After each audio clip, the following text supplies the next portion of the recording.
How to fix Apple ID sign out is not available due to restriction. If you're trying to sign out your Apple ID and you'll get to see the sign out button is grayed out and showing sign out is not available due to restriction. If you're experiencing the same problem, don't worry, it's pretty quick and easy to fix.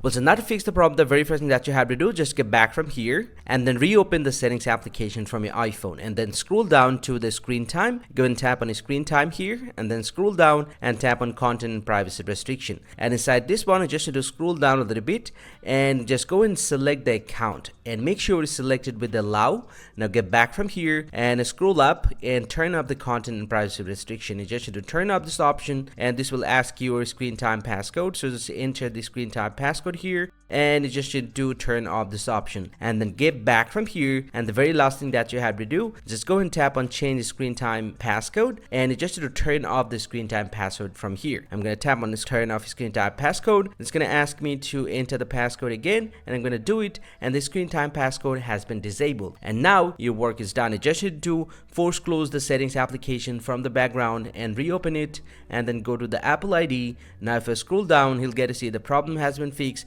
Now you can actually sign out your Apple ID. Hope you find this pretty helpful, guys. If you do, please drop a like and subscribe to the channel. See you guys around and thank you very much for watching.